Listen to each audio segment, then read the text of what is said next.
Buenas noches, queridos hermanos y hermanas. Feliz Santo Sábado tengan todos ustedes.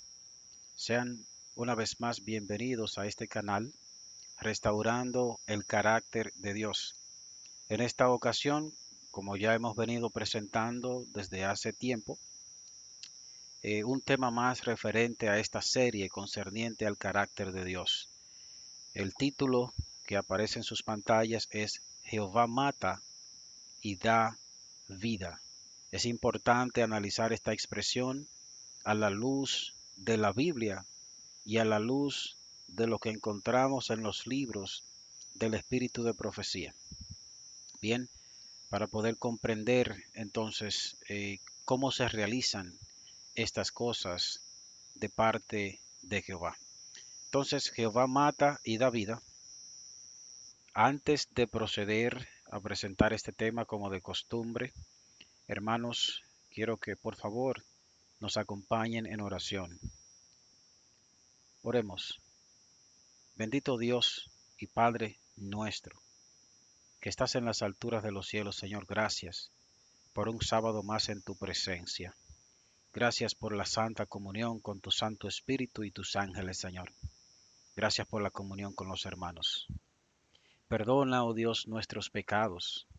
Danos a Cristo, Señor, para así poder ser vencedores al pecado, Señor.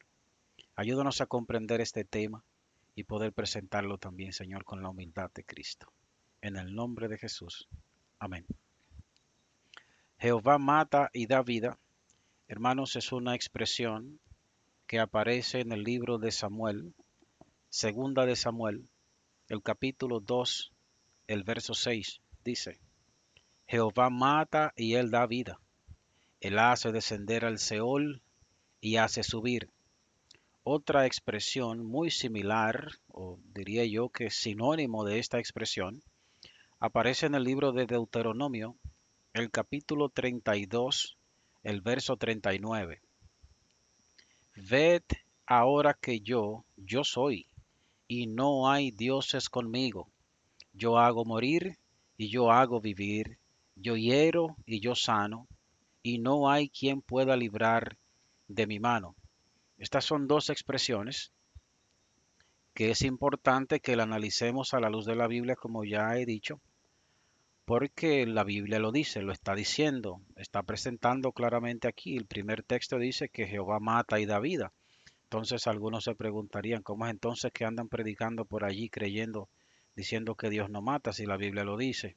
Bien, también dice que el mismo Dios diciendo, yo hago vivir y yo hago morir y yo hago vivir. Ahora bien, la Biblia dice que, la misma Biblia dice que la Biblia misma es su propio intérprete.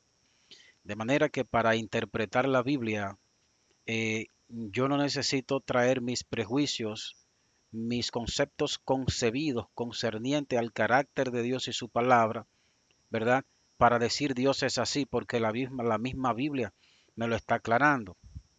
Lógicamente, para estudiar la Biblia y comprenderla debemos tener un intérprete, y el intérprete de la Biblia es nada más y nada menos que Cristo Jesús, que la interpretó no solamente con palabras, sino con su propia vida.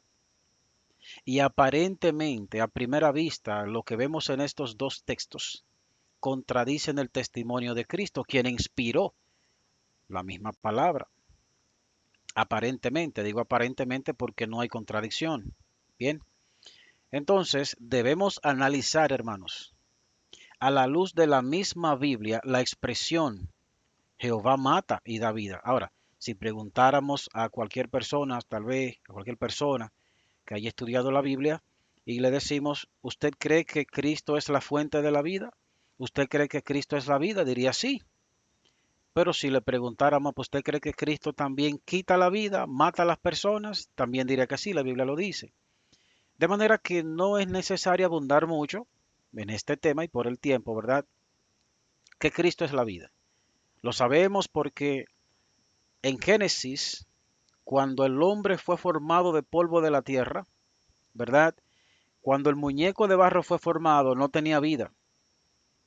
Vino a ser un ser viviente, vino a tener conciencia, su corazón comenzó a latir, sus órganos comenzaron a funcionar, su sangre comenzó a recorrer todo su cuerpo cuando salió de Cristo, ¿verdad?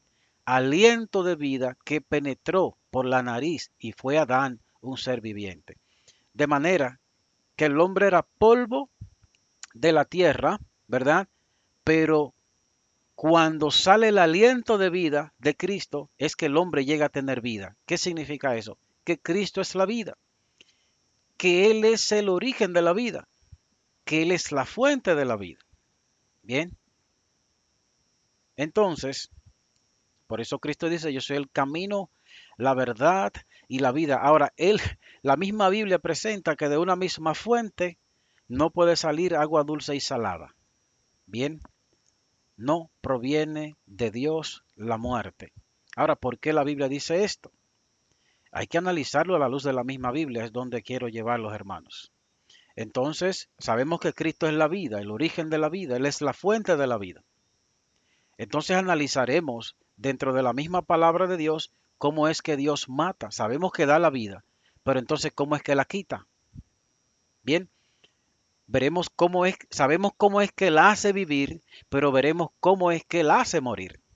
Bien, en el libro de Números, el capítulo 3, el verso 13, hay un texto que vamos a usar, uno entre los que vamos a usar, concerniente a tres eventualidades que vamos a presentar concerniente a cómo es que Dios quita la vida. Vamos a presentar textos que dicen que Jehová la quitó, bien, y textos que van a decir cómo fue que lo hizo. Números 3:13 dice lo siguiente, porque mío es todo primogénito, desde el día que yo hice morir a todos los primogénitos en tierra de Egipto, santifiqué para mí a todos los primogénitos en Israel, así de hombres como de animales, míos eran yo Jehová.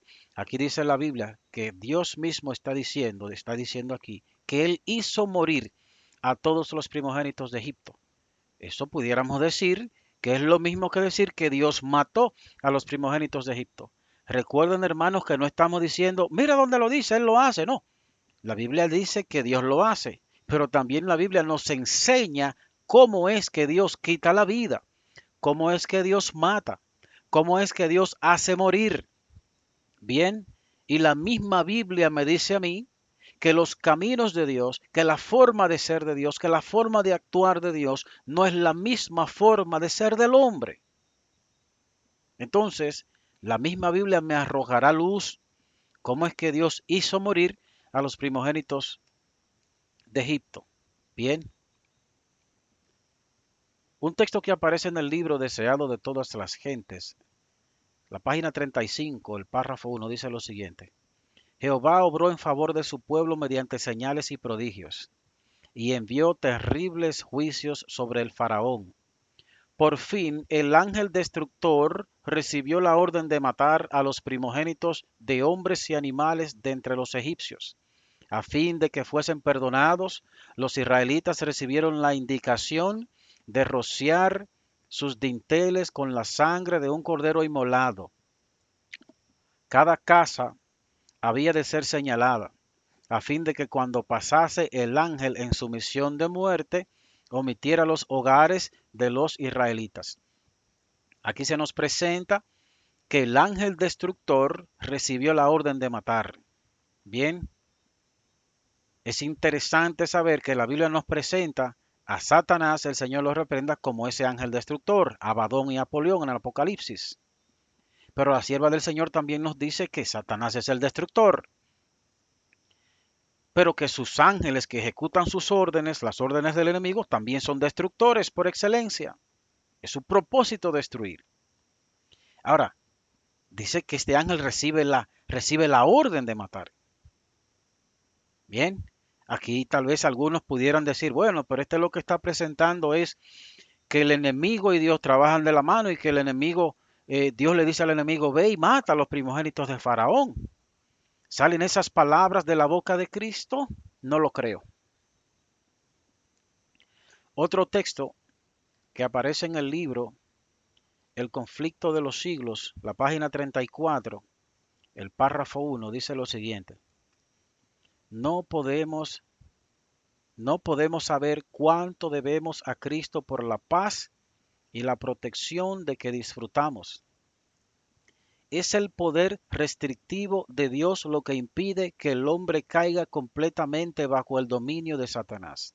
Hermanos, aquí nos dice que el poder de Dios es restrictivo, no destructivo. Bien, los desobedientes e ingratos deberían hallar un poderoso, deberían hallar un poderoso motivo de agradecimiento a Dios en el hecho de que su misericordia y clemencia hayan coartado el poder maléfico del diablo.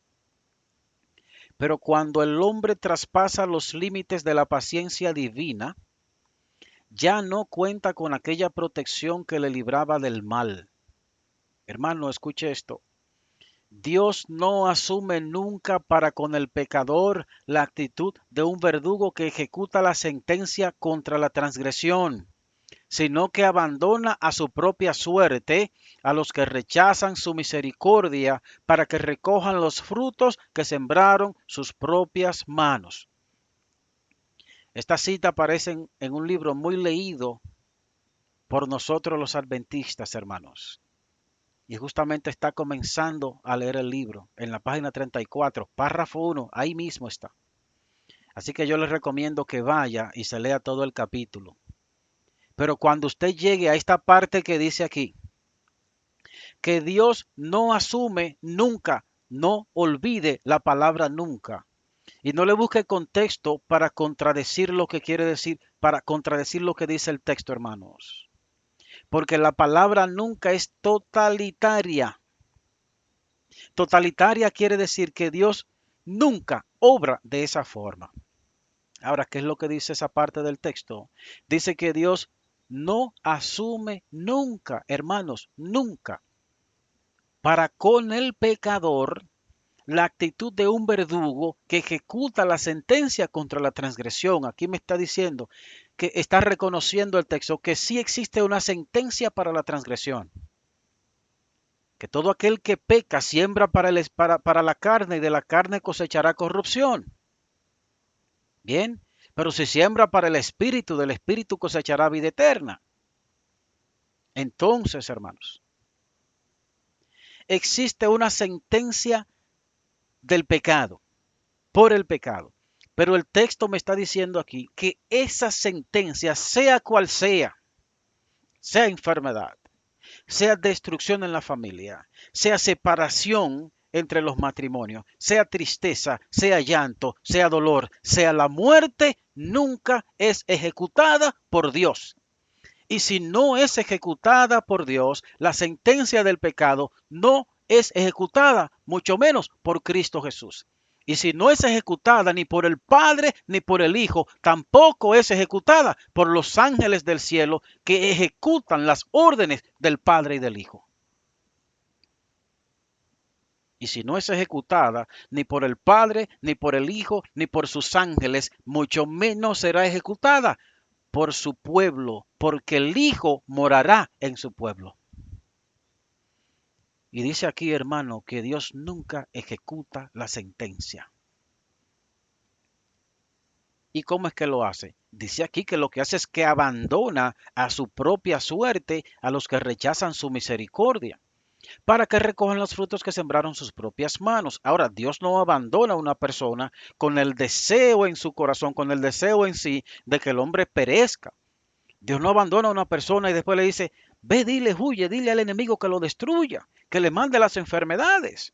No, cuando lo abandona, su corazón sufre, porque él conoce el fin desde el principio y sabe lo que le espera a aquellos que rechazan su misericordia. Y lo que le espera es ruina y destrucción. Y la ruina y destrucción que viene al pecador abandonado, Dios la sufre mucho antes que llegue al pecador, porque a él le duele.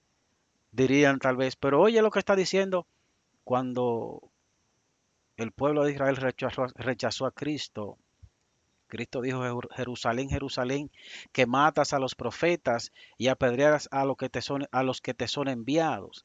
¿Cuántas veces como gallina quise juntarte debajo como una gallina junta a sus pollitos debajo de tus alas, quise juntarte, o sea, quise protegerte, quise salvarte? No obstante, vuestra casa es dejada desierta. Cuando Cristo dijo esas palabras, hermanos, las lágrimas inundaron sus ojos porque le dolió. Bien, sigue diciendo el texto, todo rayo de luz que se desprecia, toda admonición que se desoye y rechaza, toda pasión malsana que se abriga, toda transgresión de la ley de Dios son semillas que darán infaliblemente su cosecha. Cuando se resiste tenazmente, el Espíritu de Dios concluye por apartarse del pecador y éste queda sin fuerza para dominar las malas pasiones de su alma y sin protección alguna contra la malicia y perfidia de Satanás. El Señor lo reprenda. Cuando se resiste tenazmente, el Espíritu de Dios lo que hace es que se va. Bien, y cuando el Espíritu de Dios se va, ya no hay protección, pero tampoco hay aquello que mantiene en jaque las pasiones del alma del pecador. Y si no hay aquello que mantiene en jaque, que habla la conciencia y constriñe, hermanos, ante la tentación, ya no habrá nada que detenga o haga que el pecador pueda detenerse de su mal proceder. De manera que se desencadenan una serie de actividades pecaminosas, tanto en la mente como por obra, que terminarán en ruina y destrucción. Pero esa ruina y destrucción, nunca, hermanos, dice aquí arriba, nunca la ejecuta Dios. Nunca, hermanos, escuchen hermanos, nunca, nunca la ejecuta nuestro Padre Celestial. Ahora bien, si esa sentencia, si la muerte, si el dolor, si todo lo que ocasiona el pecado son sentencias del pecado, pero no ejecutada por Dios. Y la Biblia dice que Dios mata y la muerte es consecuencia del pecado. Entonces, la Biblia me va a decir cómo es que Dios lo hace entonces. Aquí vemos que se le dio una orden de matar al ángel destructor. ¿Cómo fue que Dios dio la orden? ¿Qué es lo que sale, verdad? ¿Qué es lo que sale de la boca de Cristo Jesús? ¿Cuál es la orden de matar? Carta número 30 de 1892, párrafo 29, dice lo siguiente: Jesús toca, así es que funciona esto.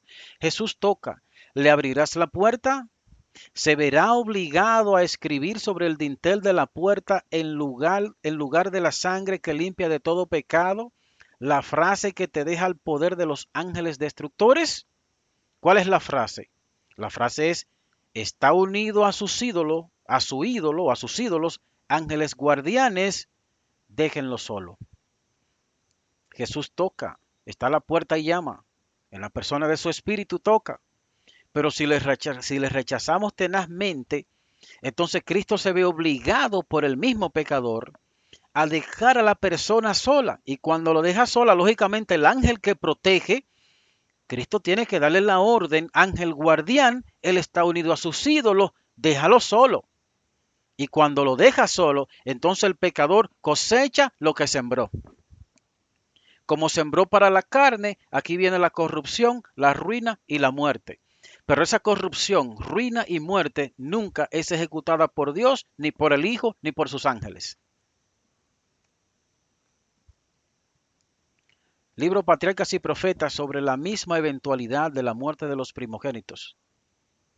Página 275, el párrafo 1 presenta lo siguiente. La tormenta llegó según lo predicho, truenos, granizo y fuego mezclados, tan grande cual nunca hubo en toda la tierra de Egipto desde que fue habitada. Y aquel granizo hirió en toda la tierra de Egipto todo lo que estaba en el campo, así hombres como bestias. Asimismo hirió el granizo toda la hierba del campo y desgajó todos los árboles del país. La ruina y la desolación marcaron la senda del ángel destructor. Lo que menciona al principio de este texto son destrucciones que ocurrieron en estas plagas, porque estas fueron 10 plagas que llegaron a la tierra de Egipto. Ahora, la última plaga fue la muerte de los primogénitos, y esa es la que estamos analizando, donde la Biblia dice que el Señor hizo morir a los primogénitos de Egipto. Recuerden, hermanos, que estamos analizando la frase de que Jehová mata, y estamos analizando la frase de que Jehová hace morir. Y la Biblia me está enseñando, junto con la misma Biblia y el espíritu de profecía, cómo es que suceden estas cosas. Bien, porque no es que estamos contradiciendo la Biblia diciendo que no lo dice, la Biblia lo dice, pero no nos quedamos en el que lo dice, seguimos profundizando por la misericordia de Dios, la revelación divina, ¿verdad? Y el testimonio de Cristo de cómo es que lo hace. Entonces dice que la ruina y la desolación marcaron la senda del ángel destructor. Solo se salvó la región de Gosén. Se demostró a los egipcios que la tierra estaba bajo el dominio del Dios viviente, que los elementos responden a su voz y que la única seguridad consiste en obedecerle. Bien, al decir el texto que los elementos responden a la voz de Dios, no quiere decir que Dios le dijo a los elementos naturales que fueron desencadenados en su furia contra Faraón, vayan y ahora maten y destruyan. No, el río se convierte en sangre porque la presencia de Dios no está y Dios es la vida. Los peces y las criaturas que hay en las aguas del río mueren porque la vida se fue. No porque llegó y mató, sino porque se fue, y al irse a la fuente de la vida, entonces todo lo que queda allí debe de morir. Bien, pero aquí dice que la ruina y la desolación marcaron la senda del ángel destructor. Y sabemos que el ángel destructor es nada más y nada menos que nuestro enemigo en común, ¿verdad? Satanás, el Señor lo reprenda. Conflicto y valor. Página 89, párrafo 5, dice, cada evidencia adicional del poder de Dios que el monarca egipcio resistía, lo conducía a desafiar a Dios con más fuerza y persistencia. Este caso es una ilustración clara del pecado contra el Espíritu Santo. Todo lo que el hombre sembrare también segará o cosechará. Gradualmente el Señor retiró su espíritu y al quitar su poder refrenador, el rey quedó a merced del peor de los tiranos. Dos puntos, dice aquí que es el yo. Lógicamente el peor de los tiranos es el yo, pero también el peor de los tiranos, hermanos, es el ángel destructor. Bien. Gradualmente el Señor retiró su espíritu y en su espíritu está su presencia. Y al retirar su presencia es entonces, bien, cuando ocurren las destrucciones a través de las plagas. No fue que Dios llegó y destruyó, fue que él no pudo impedir la destrucción por más tiempo y al faraón rechazarlo cada vez más. Su espíritu, su presencia se iba retirando gradualmente y así iban llegando las plagas hasta que finalmente queda en manos del peor de todos, el enemigo, quien le destruye. Bien, estos son textos del espíritu de profecía que están ahí en pantalla, hermanos, para que pues, se puedan tomar notas y analizar, escudriñar. También hay varios textos en la Biblia que nos presentan que directamente no fue Dios que lo hizo, sino que retiró su protección de los primogénitos, de aquellos que no obedecieron por la fe, poniendo la sangre del cordero que representaba a Cristo Jesús, ¿verdad? Representaba la protección de Dios. Aquellos, los primogénitos de cuyas personas no hicieron eso, pues perecieron. Pero no porque Dios llegó ni mandó sus ángeles a matar, sino porque sus ángeles ya estaban allí protegiendo. Y la orden de matar no fue ve y mata, la orden fue ángeles guardianes, están unidos a sus ídolos, déjenlos solo. Y al dejarlos solo, el peor de los tiranos, aparte del yo, el destructor, viene y ejecuta la matanza. No obstante, la Biblia me dice, Dios hizo morir. ¿Cómo es que Dios hace morir? retirándose cuando le rechazamos, claro está, cuando nuestro corazón se endurece por el rechazo a su evangelio y su gran misericordia. Él no tiene nada más y nada menos que decir: ángeles guardianes están unidos a sus ídolos, déjenlos solo. Así hace morir. Bien, otro evento, hermano, que me gustaría analizar o que voy a analizar es la muerte de Saúl, porque hay diferentes versiones en la misma Biblia de la muerte de Saúl. La primera aparece en 2 de Samuel capítulo 1, verso 10. Bien, dice aquí: entonces me puse a su lado. Lo que viene sucediendo aquí, para contextualizar un poco, es que Saúl había ido a la guerra y el pueblo de Israel, porque para eso lo eligió el pueblo de Israel. Bien, dándole a Saúl como rey a Israel, Dios simplemente le estaba dando lo que tenía Israel en su propio corazón. A ver si así, del mismo método que ellos prefirieron, usando el mismo método, podrían recapacitar y darse cuenta que el camino que habían elegido lo iba a llevar a la muerte y la perdición, pero no lo hicieron. Entonces, cuando les da Saúl, les da un rey conforme a lo que hay en su propio corazón: derramamiento de sangre, que es contrario al gobierno de Dios. Segunda de Samuel 1:10. No obstante, aquí se va a la guerra, pero Saúl está por cosechar, ¿verdad?, frutos que sembraron sus propias manos, porque el mismo Cristo dijo que al que espada hiere, pues a espada será herido. Aquí se van a la guerra y miren lo que pasa. Dice el verso 10: entonces me puse a su lado y lo maté, porque sabía que él no podría vivir después de su caída. Luego tomé la diadema que tenía en su cabeza y el brazalete que llevaba en su brazo, y los he traído aquí a mi señor. Mi señor era el rey David. Viene un caballero, le dice: yo encontré a Saúl moribundo, sabía que no podía vivir debido a esto, pues yo me puse a su lado y lo terminé de matar. Y aquí le quito su diadema, la diadema que tiene en la cabeza, el brazalete. Bien, el brazalete, y entonces se lo he traído a mi señor. Entonces, eh, esa es una versión, ¿verdad?, de la muerte de Saúl que aparece en la Biblia. Otra versión es en 2 de Samuel, el capítulo 21, verso 12. Dice: entonces David fue y tomó los huesos de Saúl y los huesos de Jonatán su hijo, de los hombres de Jabes de Galaad, que los habían hurtado de la plaza de Bet-san, donde los habían colgado los filisteos, cuando los filisteos mataron a Saúl en Gilboa. Primero me dice la Biblia que quien lo mató fue este hombre que fue donde David, lógicamente hablando mentira por echarse digamos, la vanagloria, y dice: yo lo maté. Pero ahora me dice la Biblia aquí en 2 de Samuel 21:12 que fueron los filisteos que mataron a Saúl. Que nos presenta la Biblia en Primera de Crónica, el capítulo 10, versos del 4 al 7, y del 4 al 7 y el verso 13 y 14, sobre la muerte de Saúl. Dice lo siguiente: entonces dijo Saúl a su escudero: saca tu espada y traspásame con ella, no sea que vengan estos incircuncisos y hagan escarnio de mí. Pero su escudero no quiso, porque tenía mucho miedo. Entonces Saúl tomó su espada, o sea, tomó la espada y se echó sobre ella. Cuando su escudero vio a Saúl muerto, él también se echó sobre su espada y se mató. Así murieron Saúl y sus 3 hijos, y toda su casa murió juntamente con él.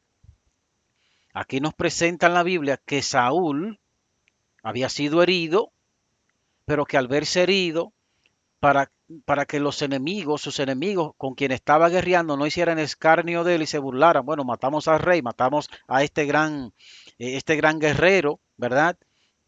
Le dijo a su escudero: saca tu espada y mátame. El escudero dijo: no. Pues Saúl sacó su espada y se mató él mismo. Y al escudero ver esto, también sacó su espada y se mató. Pero miren lo que nos dice el mismo capítulo de Crónicas, Primera de Crónicas, el verso 13. Así murió Saúl por su rebelión con que prevaricó contra Jehová, contra la palabra de Jehová, la cual no guardó, y porque consultó a una adivina o pitonisa y no consultó a Jehová. Por esta causa lo mató y traspasó el reino a David, hijo de Isaí. Aquí me dice el texto que por esta causa lo mató. Viene hablando de Jehová, quien lo mató. Dice la Biblia que lo mató Dios. Entonces, analizando la expresión de segunda de Samuel que dice Jehová mata y da vida, vamos a analizar cómo fue que Dios entonces pudo haber matado a Saúl, hermanos. Porque primero dice el primer caballero que aparece en este relato que le mató él. Segundo, me dice la Biblia que lo mataron los, los filisteos, ¿verdad? Tercero, me presenta la Biblia que se mató él mismo. Y cuarto, me presenta la Biblia que lo mató Dios. Bien, veremos entonces cómo es que Dios hace estas cosas. Un texto que aparece referente, para que podemos tomar como referencia para explicar esto, hermano. Bueno, lo que entendemos, ¿verdad? Eh, en el libro Patriarcas y Profetas, la página 685, dice lo siguiente. David había descuidado su obligación de castigar el crimen de Amón, y a causa de la infidelidad del rey y padre, y por la impenitencia del hijo, el Señor permitió que los acontecimientos siguieran su curso natural y no refrenó a Absalón. Bien, David tenía una hija llamada Tamar, un hijo llamado Amnón y un hijo llamado Absalón. Amnón se enamora de Tamar y la toma por la fuerza, la violó. El hijo Absalón se entera y se llena de ira y odio contra su hermano hasta que consigue quitarle la vida. Bien, pero esto no pasó de una vez, pasaron alrededor de 2 años. 2 años para Absalón, Dios en su misericordia impidiendo que los acontecimientos se desarrollaran para que él perdiera su vida a causa de su hermano por el gran pecado que cometió o el grave pecado que cometió. Tiempo le fue dado de parte de Dios, Dios protegiéndole, hermanos, para que la muerte no le sobreviniera, para que se arrepintiera de su pecado y pudiera vivir. No obstante, el padre, siendo rey, se entera de esto y no castiga ese pecado, sino que sigue normal. Ahora su hermano Absalón se llena de ira contra su hermano Amnón, ¿verdad? Y busca desaparecerle. Miren lo que dice el texto, que a causa de la infidelidad del rey y padre, o sea, de David, y por la impenitencia del hijo. ¿Cómo la impenitencia del hijo? La impenitencia de Amnón al no escuchar, perdón, la voz de Dios llamándole a la conciencia, arrepiéntete de tu pecado y apártate del pecado, porque quiero salvarte. ¿Saben por qué, hermanos? Porque el propósito de Dios es salvar a todo ser humano que nace en esta tierra. Bien, no es que nadie se pierda, es salvación. Ahora, dice aquí que el Señor permitió que los acontecimientos siguieran su curso natural. ¿Cuál es el curso natural de los acontecimientos? Gálatas me dice que el que siembra para la carne, de la carne cosechará corrupción. Lógicamente, la carne aquí representa la naturaleza caída, representa la naturaleza pecaminosa, que es lo mismo, es el pecado, hermano. Pero el que siembra para el espíritu, del espíritu segará vida eterna. Violación, y no solamente violación, sino una serie de pecados, una vida completamente pecaminosa. Está sembrando para la carne, y de la carne cosecha corrupción y muerte. Ese es el orden natural de las cosas en la vida de cada ser humano. Cada pecado vendrá con sus consecuencias, hermanos. Mañana cuando llegue, no podemos decir que Dios la está causando, porque Él nunca lo hace y lo hemos visto ya. Bien. Ahora, ese es el orden natural de las cosas. Dice aquí que el Señor permitió que los acontecimientos siguieran su curso natural y no refrenó a Absalón. Cuando los padres o los gobernantes descuidan su deber de castigar la iniquidad, Dios mismo toma el caso en sus manos. O sea, si dejáramos el texto hasta ahí, hasta ese punto, en las mentes de nosotros tal vez quedaría la impresión de Dios, bueno, si Dios toma el caso en sus manos, ahí sí es verdad, ahí sí hay sufrimiento y crueldad. Pero no dejemos el texto en ese punto, hermano, porque continúa, por favor. Bien, continúa y miren cómo fue que Dios tomó el caso en sus manos. ¿Qué fue lo que hizo Dios cuando tomó ese caso en sus manos? Dice lo siguiente, su poder refrenador. Otra vez encontramos la expresión de que el poder de Dios es refrenador, no destructor.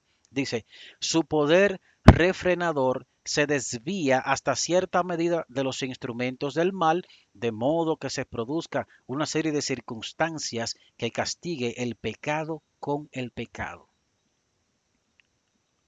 Bien, ahora Dios no hace estas cosas con intención de hacerlo. No es Él que se lo propone en su corazón. Es que a medida que el hombre le rechaza, Él se retira gradualmente y ese orden natural de las cosas producen una serie de circunstancias que terminan entonces castigando el pecado con el pecado. Así murió Saúl por su impenitencia y su rebelión. Pecado con pecado, espada con espada. No lo mató Dios, permitió, ¿verdad?, que los acontecimientos siguieran su curso natural, pero esto sucede por la impenitencia del hombre, porque el hombre traspasa los límites de la paciencia divina. Pero que la paciencia divina no es que Dios dice, ya estoy cansado, estoy harto de estas personas, que se mueran. No. La Biblia dice, el libro de los Salmos, que la misericordia de Dios es para siempre, que no tiene límites. Entonces, ¿cómo? A Dios no se le acaba la paciencia porque Dios no cambia. Ahora, el límite de la misericordia de Dios es el estado en el que queda el corazón y la mente del ser humano al rechazar el llamado al Evangelio. El estado en el que queda de endurecimiento, ese es el límite de la misericordia, porque cuando el corazón está endurecido, ya Dios no puede hacer nada más. Y si no puede hacer nada más, tiene que respetar el libre albedrío de la persona. Y si la persona no lo quiso, le dijo vete, pues él tiene que irse. Pues cuando él se va, viene entonces la destrucción. Pero nunca la ejecuta Dios. Bien, miren cómo lo presenta la sierva del Señor también en el material Comentario Bíblico Adventista, el tomo 3, página 188. Con frecuencia se dice que Dios hace lo que no impide. Pero ¿dónde es que se dice esto? En la Biblia. Bien. Aquí se está hablando de este lenguaje bíblico. Con frecuencia se dice que Dios hace lo que no impide. Dice, cuando el Señor permite que el mal siga su curso, eso se presenta con frecuencia como si sucediera por su intervención activa, aunque es en realidad la fuerza del mal la que genera resultados indeseables. Bastante claro, más claro de allí, no canta un gallo, hermanos. Bien, dice, esto se presenta como si es Dios que interviene activamente. No, no es que interviene activamente, es que se retira. Y entonces viene la fuerza del mal y genera los resultados indeseables. Algunos dirían, pero ¿qué diferencia hay en que si la persona muere porque Dios lo mata él mismo o se vaya, pues como quiera él lo hace, hermanos? Eso es blasfemia. Bien, claro que sí. ¿Por qué es blasfemia? Porque en este caso le estamos achacando a Dios la obra del enemigo y eso bíblicamente es blasfemia, hermano. Así que cuidémonos de no cometer esa blasfemia, por favor. Bien, de todo corazón, se lo digo. Claro que hay una diferencia del cielo a la tierra. Si yo pongo en mi casa, digamos, por así decirlo, un ejemplo, yo pongo un guardián en mi casa, un guachimán, como le decimos aquí vulgarmente en la República Dominicana, pero realmente es un guardia de seguridad. El guardia de seguridad está en la puerta de mi casa, protegiéndome a mí todo lo que hay dentro de mi casa. Pero hay un ladrón que pasa 2, 3, 4, 5 veces al día queriendo entrar, pero no puede entrar porque hay en la puerta un guardia de seguridad y sabe que el guardia va a impedir que el ladrón entre. Pues el ladrón tiene que esperar que el guardia de seguridad no esté. Pero ese guardia de seguridad está en la puerta de mi casa protegiéndome a mí, a mi familia y todos nuestros bienes, ¿verdad? Mientras yo quiero que él esté allí y les ruego para que esté allí y que esté allí 24/7, o sea, las 24 horas del día, los 7 días a la semana. Pero si hay un día que yo le digo a ese guardia de seguridad, vete de ahí, ya yo no quiero más seguridad. Pues el guardia tiene que decir, bueno, yo no quiero irme porque hay un ladrón que yo veo que pasa por allí, quiere entrar a hacerles daño a ustedes, Pero si usted quiere que yo me vaya, yo tengo que respetar su libertad, yo tengo que irme. Pues el guardia se va. Pues después que el guardia se va, la puerta queda sola y la casa también. Viene el ladrón, entra, roba y mata. Entonces no podemos decir que quien hizo eso fue el guardia de seguridad porque se fue, porque el guardia de seguridad se fue porque yo pedí que se fuera. Ahora, nosotros no le decimos a Dios tal vez, a veces con nuestra propia boca, vete, no te quiero en mi vida, pero sí lo hacemos con nuestros pensamientos, hermanos, con nuestras aptitudes, con nuestras obras y mediante el rechazo al llamado de Dios al Evangelio, le estamos diciendo, vete de mi vida. Cuando Él se va y viene la destrucción, no podemos decir que Él lo hizo cuando lo hizo el destructor. Es injusto y no es verdad. De manera que sí hay una diferencia del cielo a la tierra, hermanos. El libro Mensaje para la Iglesia, el tomo 1, página 126, párrafo 2, presenta un texto muy importante concerniente a lo que venimos explicando sobre estas eventualidades. Dice aquí, no hemos de considerar que Dios esté al acecho para castigar al pecador por su pecado. Hermanos, cuando Dios dice en su santa ley, no matarás, no robarás, no codiciarás la mujer de tu prójimo ni nada de lo de tu prójimo, no darás contra tu prójimo, no dirás contra tu prójimo falso testimonio. Acuérdate del santo día sábado para santificarlo. Dios no nos está amenazando y diciendo cualquiera que lo haga, lo castigo duramente, le quito la vida, le parto un brazo, le quito sus hijos. No, no podemos ver el evangelio de esa forma, hermanos. Cuando Dios no, nos habla, nos presenta los 10 mandamientos, nos está haciendo oferta y que esa oferta podemos recibirla recibiendo a Cristo en nuestras vidas.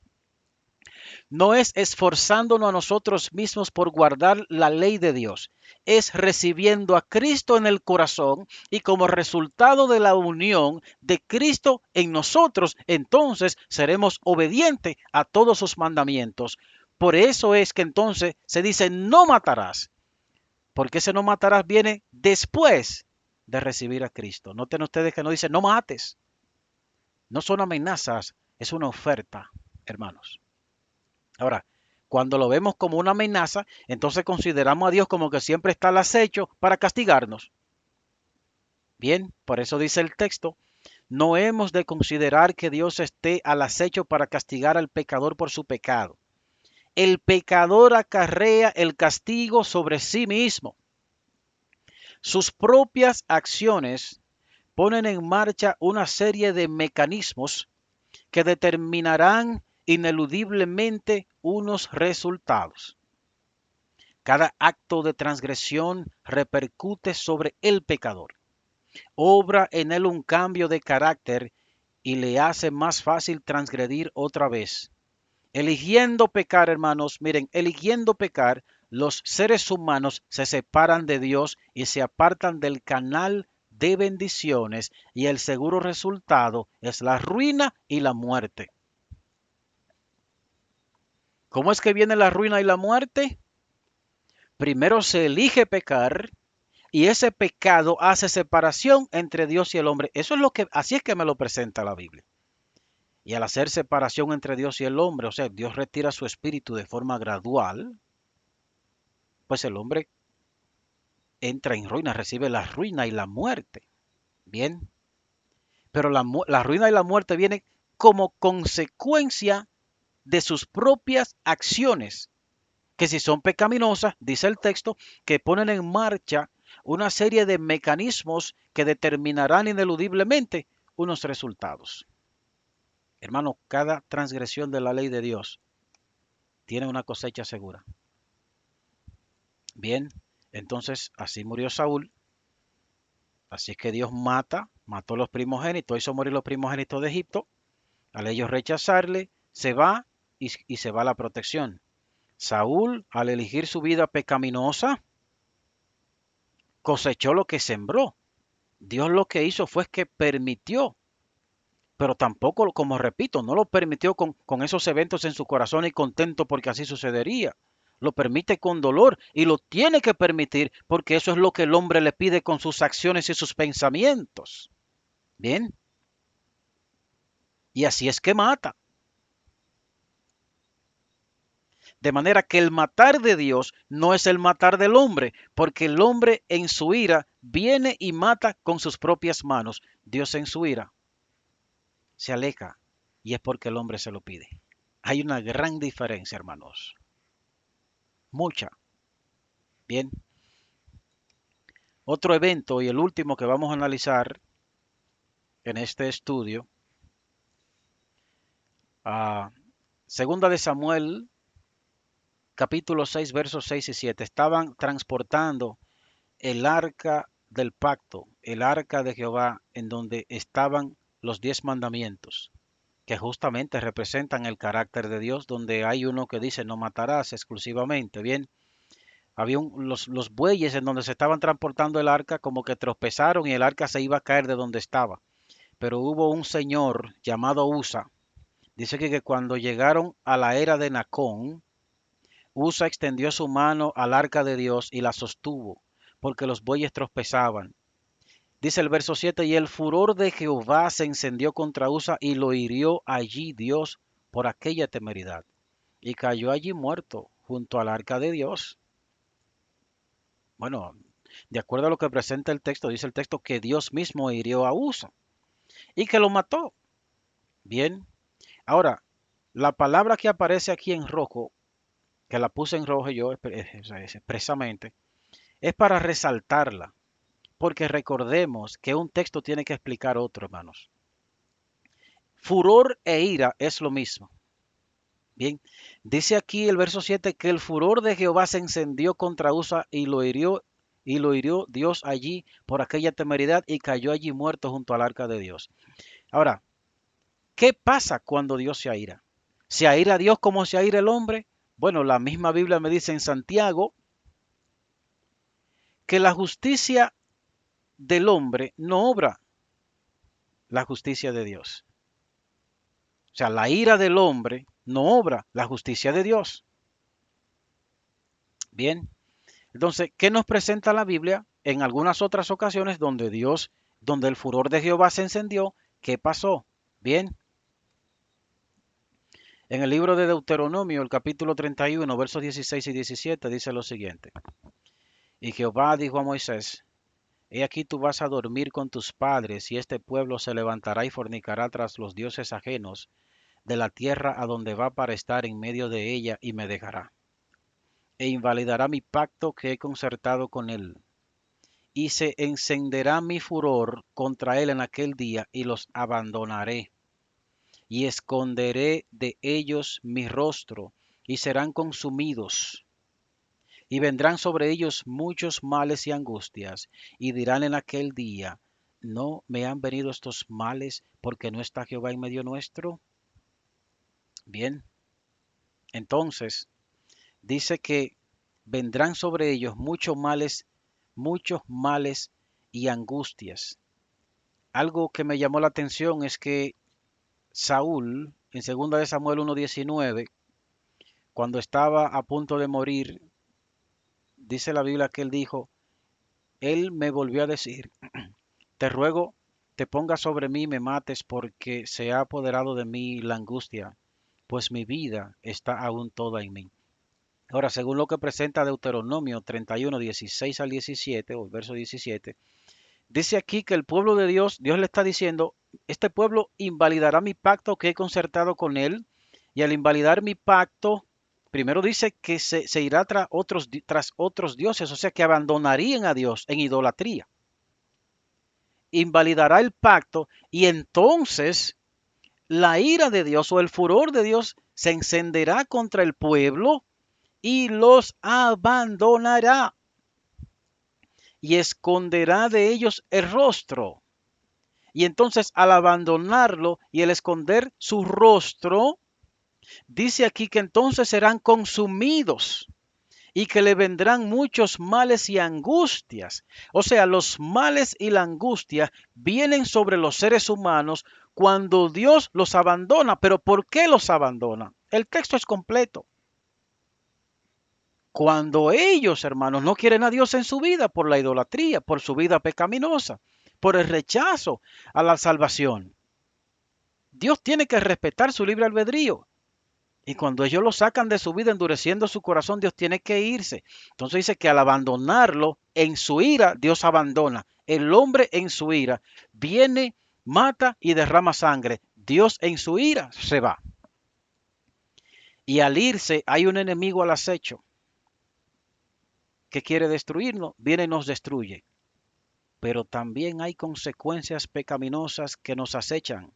Pecados que cometemos a diario en la mente por nuestras palabras y nuestras obras, que las consecuencias están al acecho. Cuando el Señor se va porque nosotros le pedimos que se vaya, entonces esa serie de circunstancias también caen sobre nosotros. Y esa serie de circunstancias, hermanos, como son siembra para la carne, para la vida pecaminosa, entonces producen males y angustias. Y esta angustia que se produce cuando el Señor abandona es parte de esta angustia que experimentó Saúl, por la cual estaba clamando para que le mataran. En la angustia que experimentarán los perdidos en la segunda resurrección, al enfrentar la segunda muerte, hermanos, que es la separación eterna que hace el pecado entre Dios y el hombre, será mucho peor. La pregunta es, ¿qué estamos haciendo nosotros con nuestras vidas? ¿Para qué estamos sembrando? ¿Estamos sembrando para la carne o estamos sembrando diariamente para el espíritu? ¿Qué están contemplando nuestros ojos? ¿Qué estamos escuchando? ¿Qué están escuchando nuestros oídos? ¿Qué estamos ingiriendo por la boca, hermanos? ¿A quién estamos contemplando? Bien, ¿estamos sembrando para la carne o estamos sembrando para el espíritu? Sembremos para el espíritu, hermanos, para poder entonces cosechar vida eterna. Pero si sembramos para la carne, cuando viene la consecuencia, cuando el orden natural de las cosas desencadenan sobre mí una serie de acontecimientos que me destruyen, enfermedades y cosas como esa, nunca digamos que las está ejecutando Dios, porque eso es blasfemia, hermano. En el libro de Números, sobre el furor o la ira de Dios, en el libro de Números, el capítulo 12 y verso 9, María y Aarón habían murmurado contra Moisés y por este pecado le vino un mal. Y dice el verso 9, entonces el furor del Señor, o sea, otra vez se enciende el furor del Señor. La ira de Dios se encendió contra ellos. ¿Contra quién? Contra María, contra Aarón.